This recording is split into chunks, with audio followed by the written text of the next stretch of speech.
and welcome to another episode of Preparing for the Unexpected.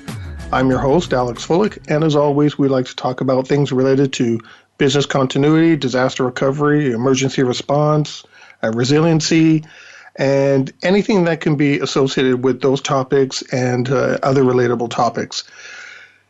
And if, again, to all you long-term listeners, if there's a subject you would like us to talk about on the show, please feel free to get in touch with me. There is a button underneath the graphic on the website or the web page on the Voice America site for the show that says to send the host an email. I do get all emails, and I do respond to all.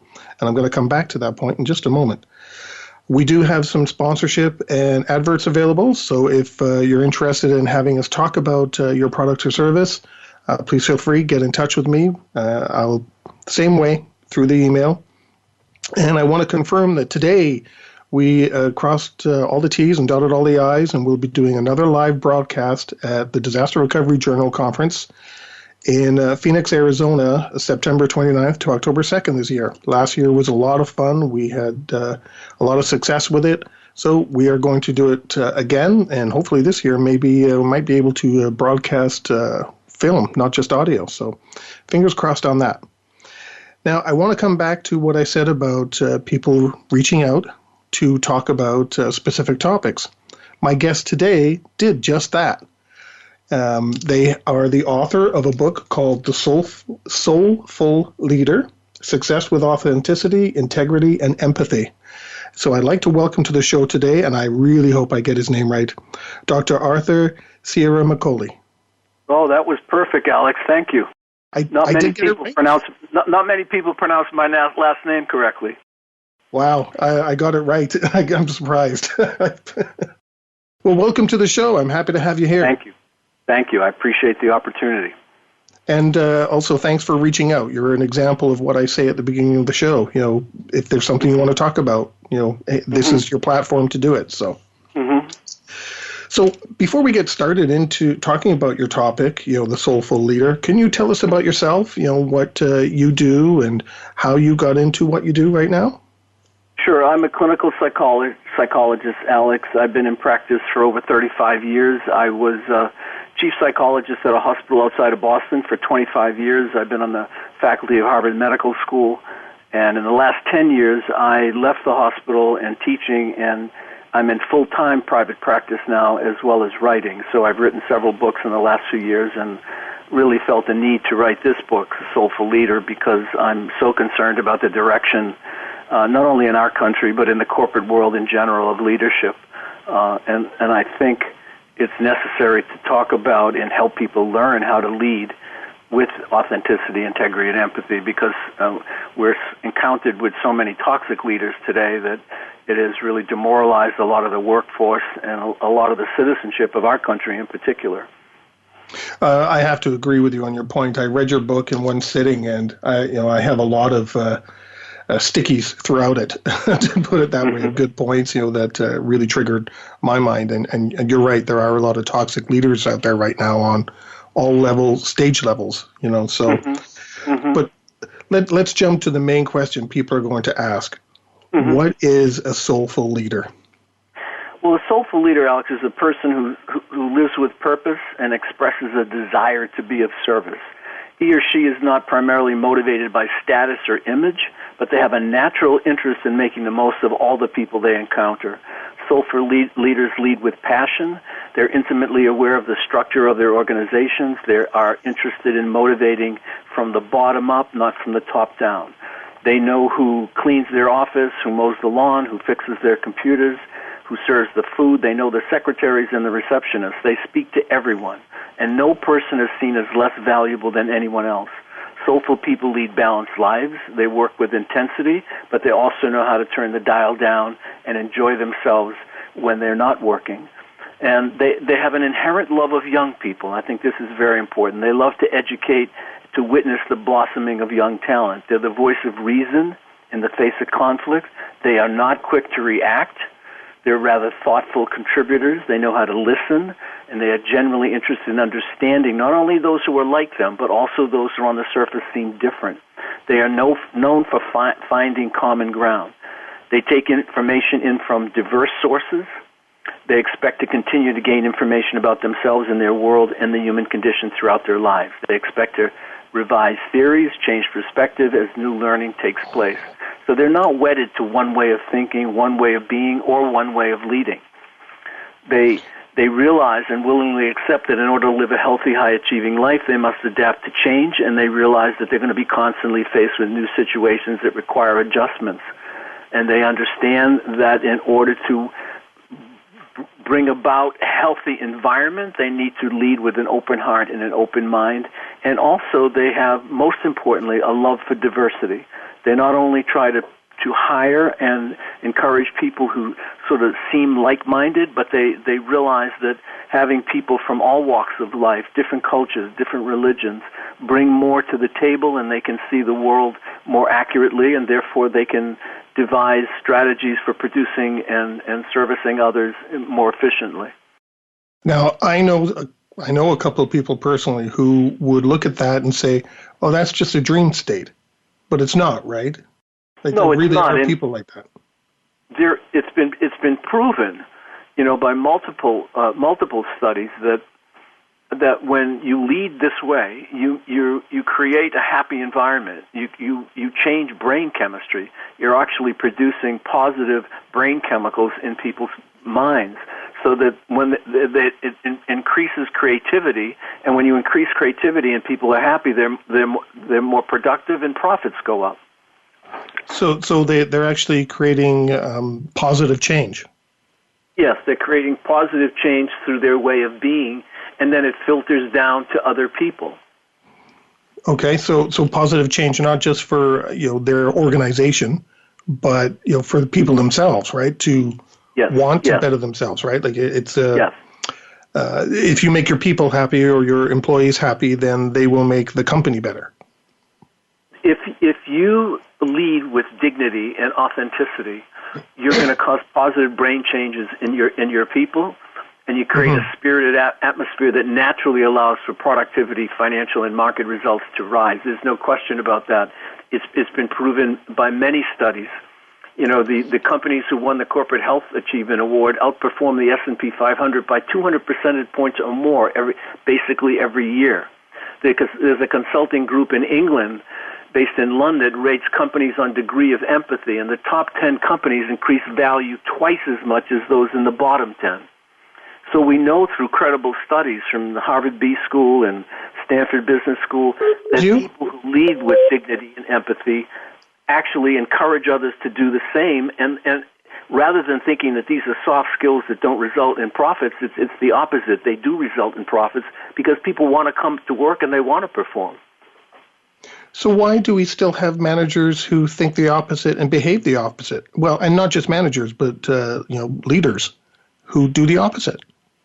Well, that's a great question, Alex, because so many people have learned to lead through aggression and fear. And they believe that when you make other people fearful, they'll perform on a higher level because they're afraid of you. I mean, we see parents who conduct themselves this way as well. But it's mythical. It's not true.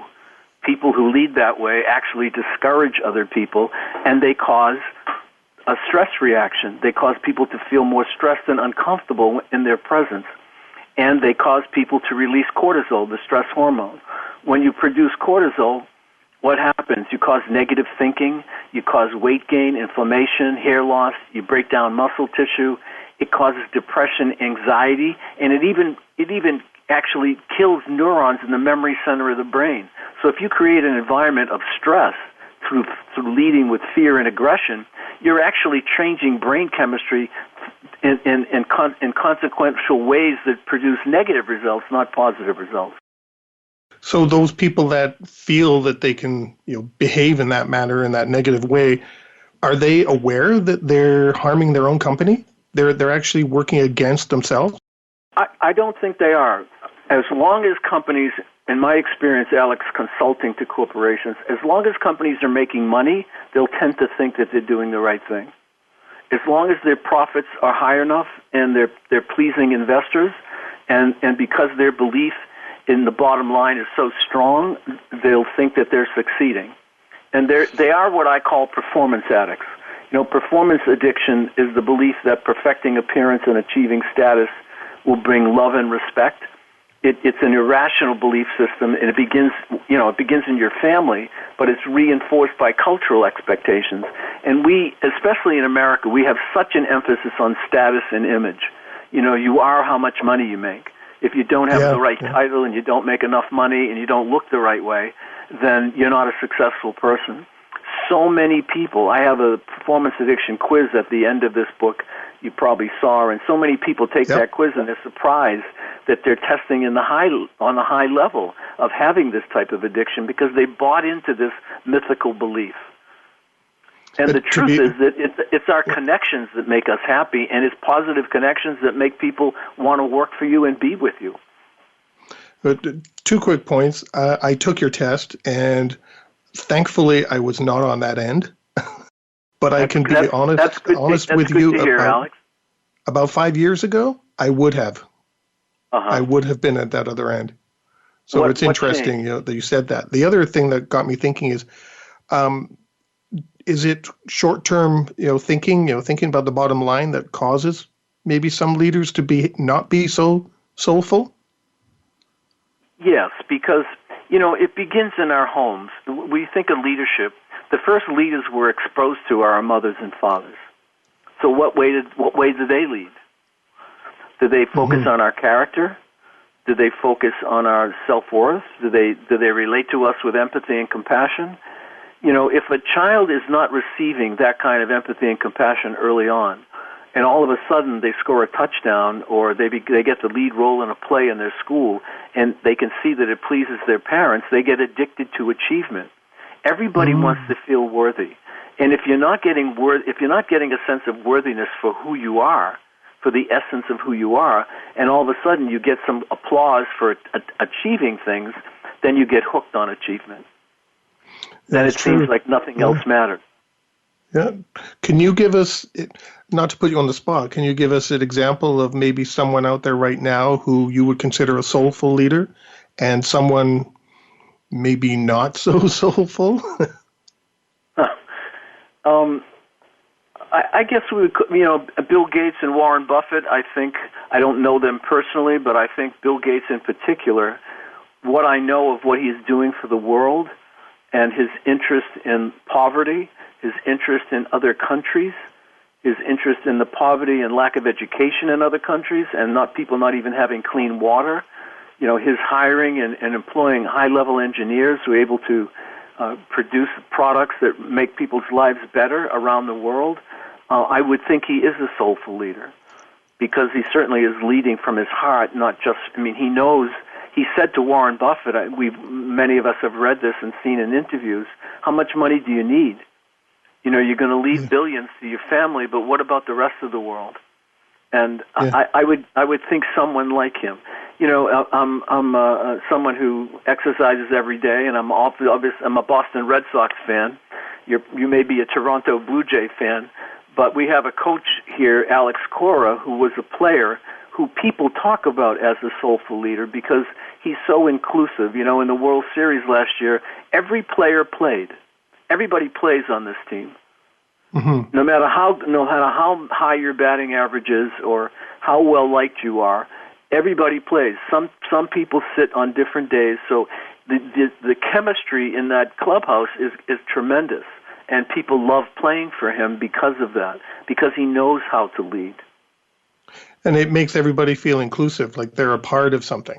Yes, they're a part of something that's important, and he's changing brain chemistry by being kind, and he sets limits when he needs to. He knows how to push people, but he also knows when to back up. And people feel like he's an authority figure, but he's a fair authority figure. He's giving everybody a chance. You don't perform well for a couple of weeks, he doesn't bench you or stop playing you. He doesn't say demeaning things. He doesn't insult you. He's from Puerto Rico, and as part of his contract to come here and coach the Red Sox, in his contract, he insisted that the Red Sox donate so much money to Puerto Rico. And he and some of the players went and gave food and clothing and other things when they had that tremendous disaster. Interestingly, when the Red Sox were invited to the White House, as the winners of the World Series, he declined to go. And I would guess you know why. And I'm going to take that as the negative example. Mm-hmm. Without naming names. Yes. Okay, well, we've come basically to the end of our first segment. Today we're talking with Dr. Arthur Ciaramicoli and his book, The Soulful Leader. We'll be right back.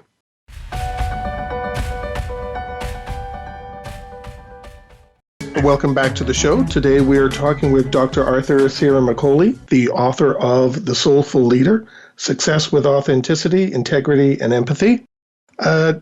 Doctor, what kind of characteristics should a soulful leader have or shouldn't have?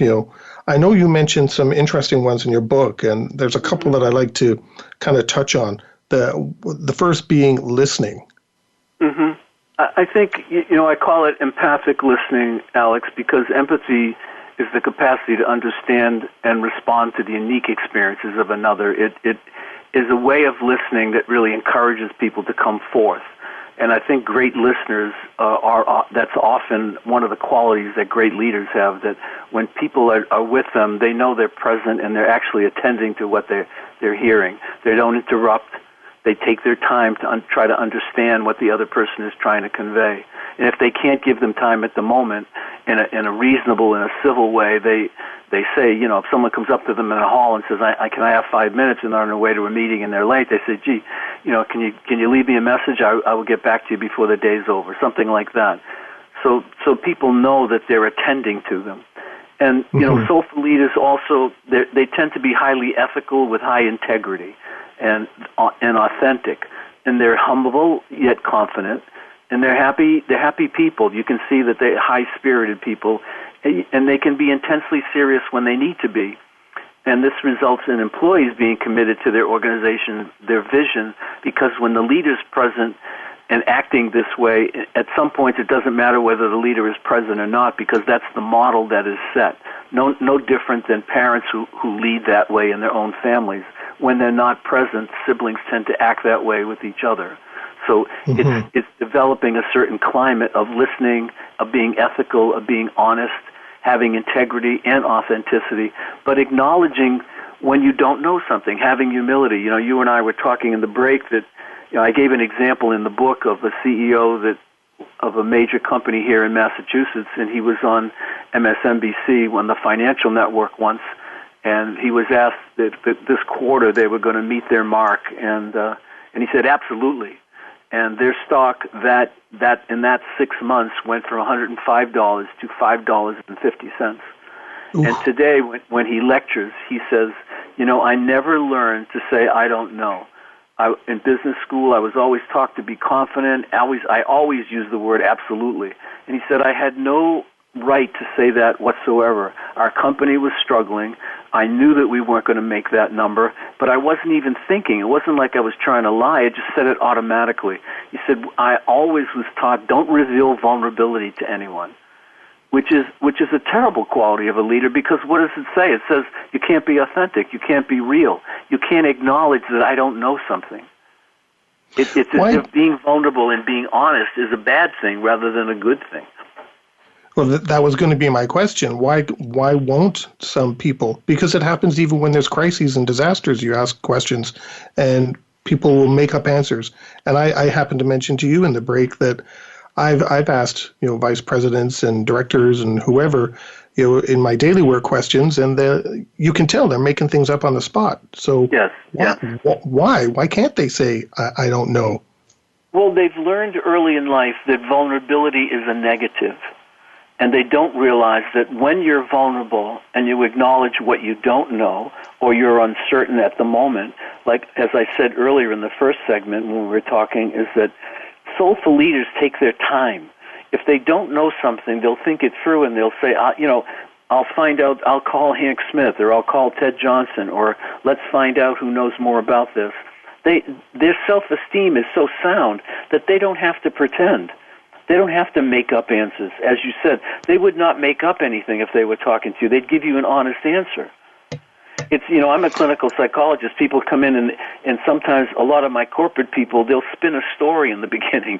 And I look at them and I say, I got a sense that you're doing a PowerPoint presentation here. And I said, why, if you're not going to confide in me, this isn't going to work very well, because they're trying so hard to impress. And I had a client not long ago, one of the Northeast managers of a major company, and he told me about 6 months ago, he said, I make about $550,000 pretty much annually. And then 2 months later, he told me he made $320,000. So I said, well, 2 months before, you told me you made $550,000. He said, no, I don't think I said that. I said, well, you did say that. Because I have no idea what he makes. I'm not that interested in it anyway. But this is a person that sort of spins a story. And that it contributes to his own anxiety. And why has he been referred to me by HR? Because people don't trust him. People don't want to work for him. Because there's always a spin rather than just being authentic. Is it because they're afraid to say I don't know, regardless of the situation, crises or not, is because they don't have that level of confidence. They think they do, but they really don't.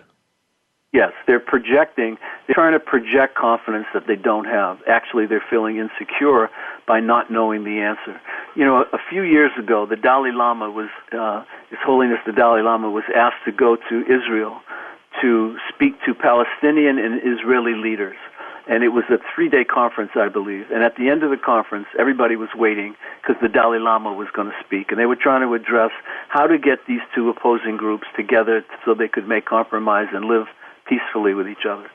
So the Dalai Lama when he was called to come up to speak, he started to laugh. And one of the people on the panel said, His Holiness, why are you laughing? He said, I can't believe that all these intelligent people in this room, scientists, PhDs, MDs, and you asked a monk to come here and settle this $2,000-year conflict.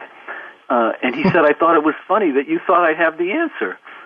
And he was completely comfortable saying that. The whole audience laughed and relaxed, and then they began to talk and brainstorm. Why did they become relaxed? Because he was telling them his truth. Why in the world would you be asking me? I don't have any magic answers. He was honest. He didn't have an answer. Mm-hmm. That's good. I like that example. There was another one we did listening, and I don't know. What do you mean by the tolerance part? Well, you mean tolerance in terms of a leader? Yeah. The Soulful Leader, it's one of their characteristics, being tolerant. So what does that mean?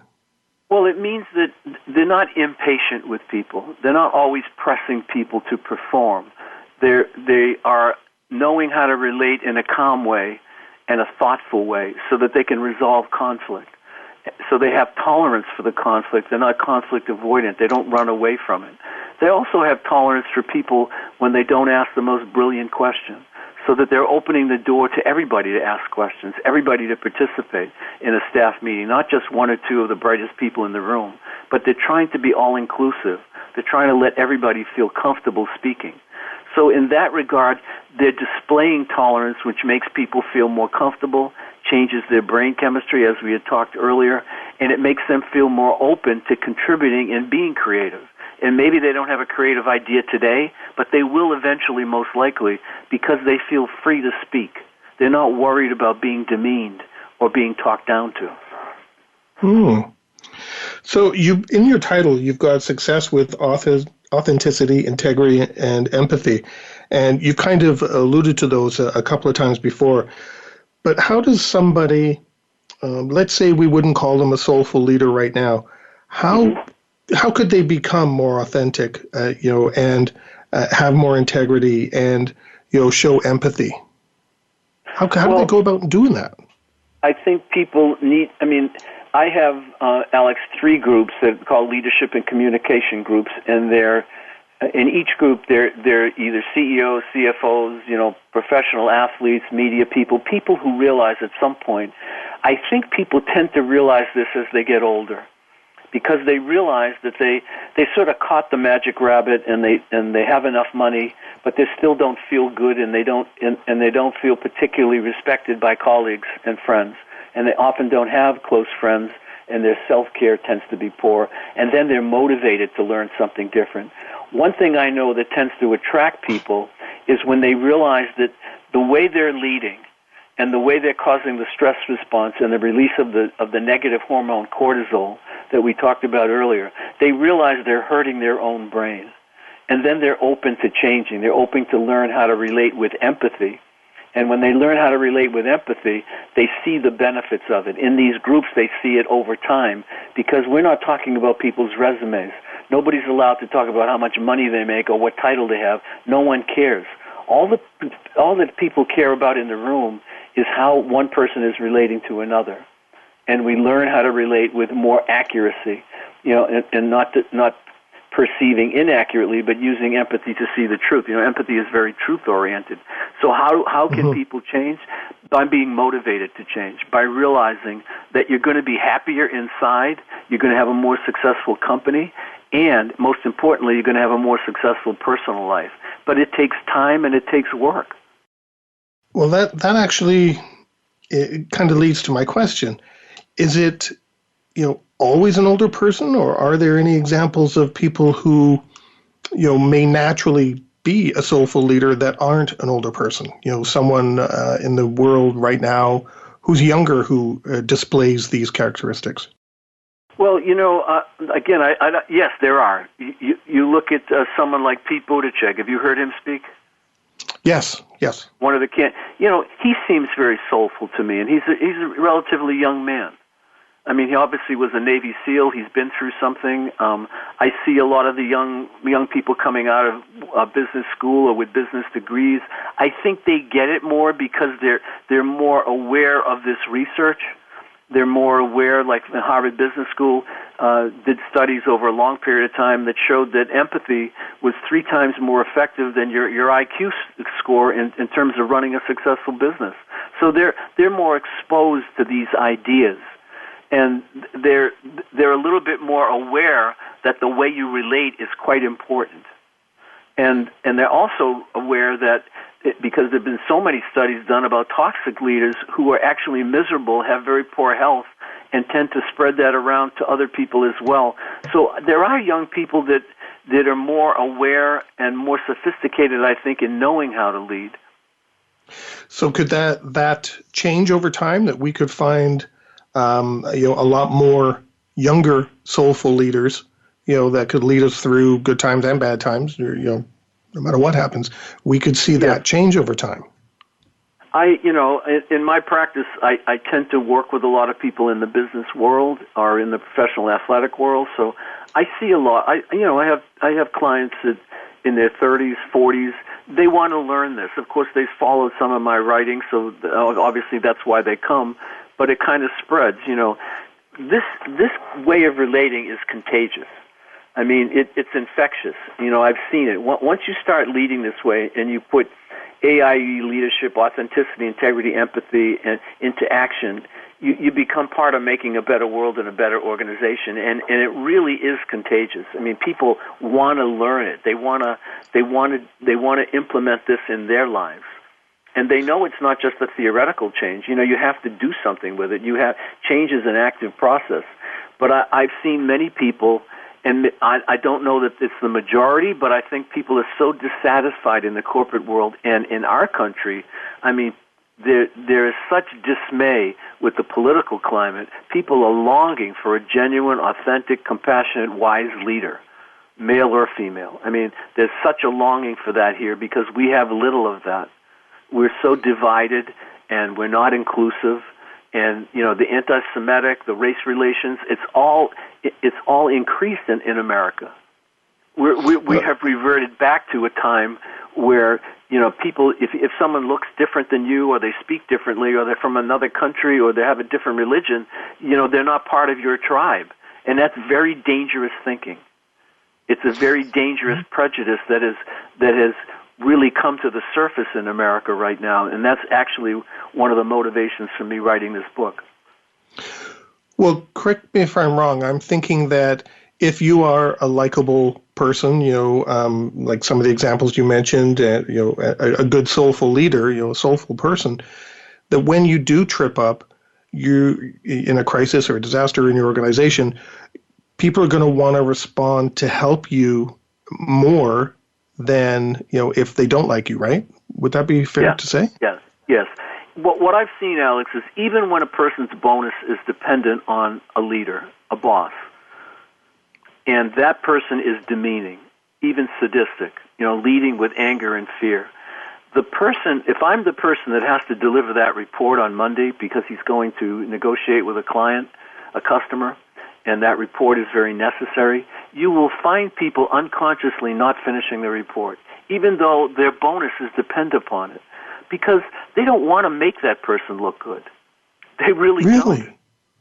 Wow. And they don't even realize it. To say, "Oh, I slept through my alarm," or I went down I took the wrong highway, and that's not really. They don't even realize it, but they don't want to help. They don't want to help because they feel demeaned by this person. Wow, that's so different than what you'd expect. Yes, because you would think if you're a bottom line person, the only thing that's important is money, right? But human beings inherently do not like to be demeaned, and they certainly don't like to be the origin of cruelness, of people who talk down to them, who are condescending. People don't like it. Think of it in families. When you're that way as a parent, I've seen kids who are high achievers, they have high grades, they could go to any college they want, and they drop out because on some level, they don't realize it, but they don't want to please their parents because they don't like their parents. They don't like all the pressure they've had to live with all those years. Wow. Interesting. That could be a whole topic on its own. Yes. So, in our next segment, because we've come to the end of our second one, I'm going to link the authenticity, integrity, and empathy now to our crisis management leaders, and we're going to talk about that with business continuity management. So today we're talking with Dr. Arthur Ciaramicoli, author of The Soulful Leader, Success with Authenticity, Integrity, and Empathy, and we'll be right back.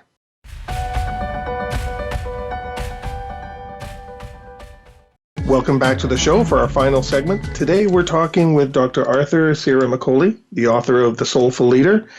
And Doctor, at the end of our second segment, we started to talk a little bit towards business continuity management, emergency response, and some of that leadership. So I'm wondering, can a crisis leader, of an organization, who's been designated, to run a crisis or be in charge of a disaster, can they become a soulful leader? Oh, absolutely, Alex. Anyone can become a soulful leader if they try to employ these particular characteristics and become more disciplined to integrate them into their personality. As you said earlier, some people have this naturally because they've been raised that way and they've been educated that way, but other people have to learn. And we know that we have to unlearn some things to become more soulful in leadership as well. But once it's focused upon, and once you indicate in your organization that we want to do this as a group, say we commit to employing AIE leadership in our group, then we're doing it together. I have clients, I have companies who, they'll buy 30 copies of this book, and they formed a study group. One of the local companies here, which pleased me to no end because I can see that they want to learn more about it. So every week they're reading a chapter, they're talking about it, and then they're comparing it to how they're leading at the time. What are the crises they faced every week? And did they face those crises with authenticity and integrity and with empathy? Did they slow down and listen empathically? Did they conflict resolve in ways that made people feel part of the strategy, part of the problem? So these kind of discussion groups are very important. And when you want to do this, when you want to integrate it into your organization, that needs to be part of it. It needs to be done with people together, because we kind of balance each other in the process. So let's say somebody has been designated a crisis leader, and they're completely unaware of this AIE process that you have. Mm-hmm. Would you suggest that maybe having some sort of a tabletop exercise to help find out where they are, on an AIE scale, like maybe we should get someone else who has more of these characteristics. Would having some sort of a test help? I think when you bring someone in, I give talks for the Revelry Group, which is a group out in Idaho, Sun City, Idaho, and they bring in 100 or so CEOs or CFOs from different companies all over the country. And they employ people like myself to come out and help them to lead more soulfully. And to reduce the stress levels in their organization. And it's very interesting because these are people who really want to learn this. They don't know how to do it. They're not sure how to implement it. And we have this same conversation. And the question you just asked me is the question that usually comes up in the end. How do we integrate this into our organization, into our lives? And I say, you don't do it alone. We're all too subjective. We need feedback from other people. So you need groups, or sometimes consultants that come in for a short period of time, or maybe even a lengthy period of time, so that the environment starts to change. But we need to talk about it. We need to educate employees about it. We all want to be part of the process, and breaking it down into small groups where we can talk about, that last crisis that came up, how did we handle it? Did we handle it with integrity and authenticity? Did we employ empathy to understand other people's perspectives and to kind of create a strategy to solve the problems we were facing? Where did we stand? Now, if you've got 10 people in a room examining that, you usually come up with some very concrete answers. Well, here's where we seem to fail, or here's where we seem to succeed. It's an ongoing process. There has to be a commitment by the leaders to do this in an ongoing way. And sometimes that's difficult without a consultant who comes in and helps facilitate this process, but it's definitely doable. So how do you do that? Or, well, not so much how do you do that, but I'm wondering, some crises aren't that big. If you're meeting at the end of the week, okay, this is what happened during the week, how do we handle it? That's got to be a lot different than we've got a flood going on. That extra stress. Yes. How does a soulful leader manage that extra stress? Well, one of the most fascinating things in my career, Alex, is, I wrote a book called The Power of Empathy in 2000, and I had a sense that when you give and receive empathy in a work relationship or in a family or love relationship, that brain chemistry changes, but I couldn't prove it. Today we know that when you give and receive empathy, you produce oxytocin, the near miracle neurotransmitter. What does oxytocin do? It reduces anxiety and cortisol levels. It helps you live longer. It aids in recovery from illness and injury. It promotes a sense of calm and well-being.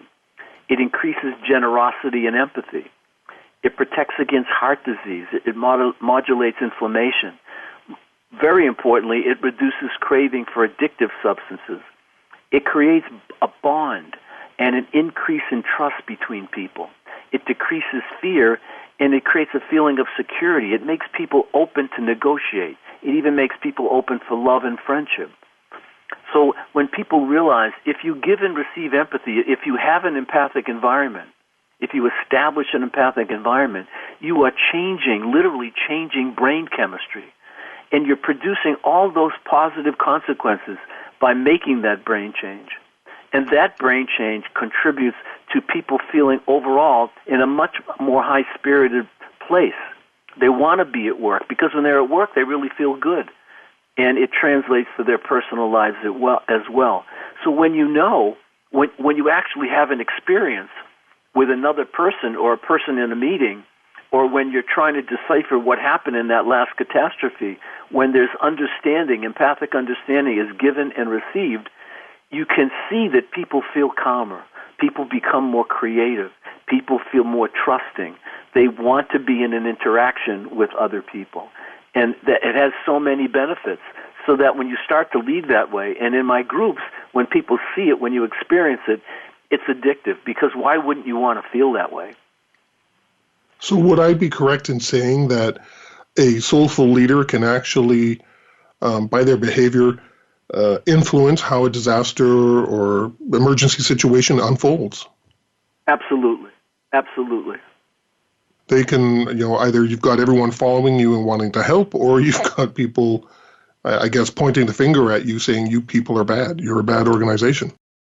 Well, it's absolutely going to help because, there's the Great Place to Work Institute found that a culture of integrity lowers turnover, it increases morale, it produces higher earnings and increases share prices. And that's only one study of many. And so basically, we're contributing to people feeling better, feeling happier, being healthier. We're increasing health. We increase health, we cut down costs of insurance and people needing medical attention. And in crises, we need to be able to think clearly. Rather than people panicking and becoming overly anxious and coming up with quick answers, which I'm sure what you've seen in crises, that happens often. People are jumping to conclusion, generalizing. Empathy doesn't allow us to generalize. It's focused on the uniqueness of the situation. It teaches us to focus on the facts, not what we're imagining, and to perceive accurately. It reduces prejudice, and it reproduces old generalizations from past conditioning. It allows a person to see the situation clearly, all the variables in sight, so that we make much better decisions. So that leads me to my next little section. Are soulful leaders automatically resilient? Soulful leaders tend to be quite resilient, yes, because they're leading balanced lives. And when you expand your capacity for empathy, expanding the capacity for empathy is probably the most important ingredient in leading a successful personal and professional life. When you expand your empathic range, you see all the variables in a situation. You know, you have a much better idea who to hire and who not to, who to put in one position versus another. In your personal life, it teaches you who to get close to and who to remain distant from. Because empathy is everyday mind reading. It goes beyond the surface to see in the heart and soul of another person and actually determine who you're interacting with. You have a much better idea, a much better compass in the minefield of relationships, which avenues to take. So yes, I would say that soulful people are by nature more resilient. Does someone who's a soulful leader become resilient, or does resiliency actually help them become a better soulful leader? It's kind of a chicken and egg. Which one really kind of comes first? Well, that's an excellent question. I would think I would think it happens simultaneously. I mean, that may not be the case in every situation, but I think resilient people, truly resilient people, authentic resilient people, tend to be quite empathic. They're not people who are critical. They're not people who are always trying to put someone else down to elevate themselves. They're fairly stable with their sense of self. So they are resilient, but how can you be resilient if you don't see the world accurately? If you're seeing the world through rose-colored glasses or not perceiving the truth in situations, you're not going to be very resilient. You're going to be making serious mistakes. Mm-hmm. Well, it's interesting because right now at conferences and in trade magazines regarding business continuity, etc., they're always really promoting everyone needs to become resilient.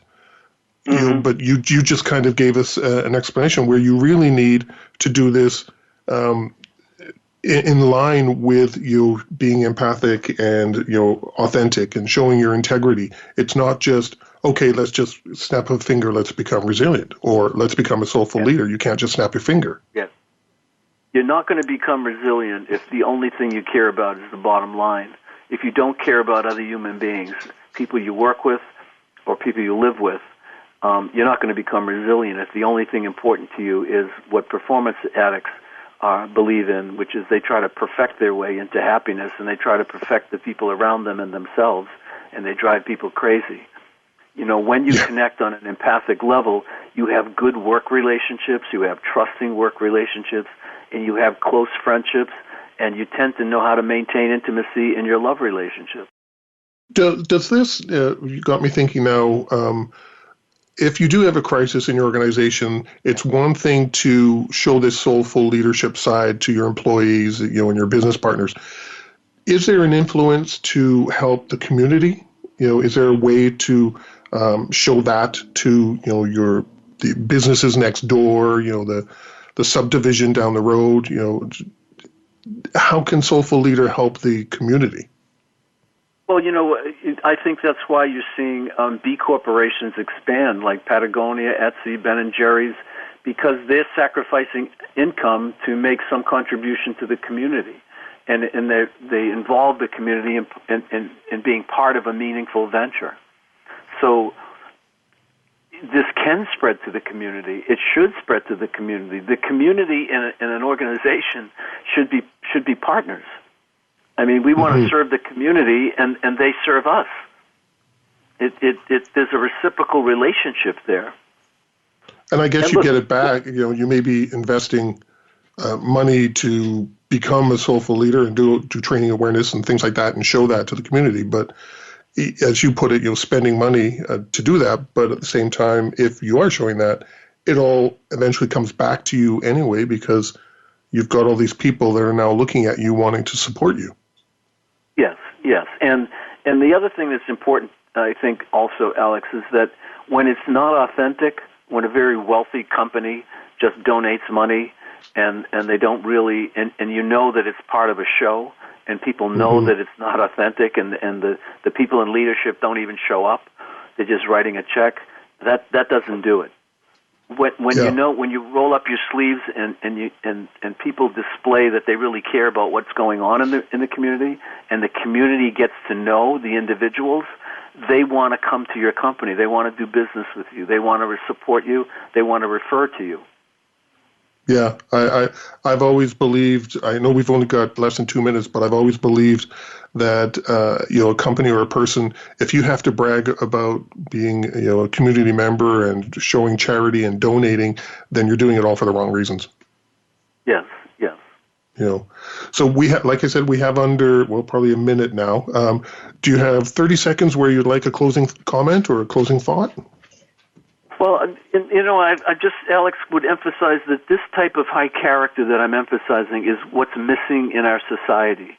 And we all need to take action to make character and connections more important than status and image. We fell into a time where status and image has become more important than who we are and how we behave. But we all need to take part in actually putting this into action, where we value character and connections more than just status and title and image. Because that's shallow. That falls apart over time. When you have good character, people want to be around you.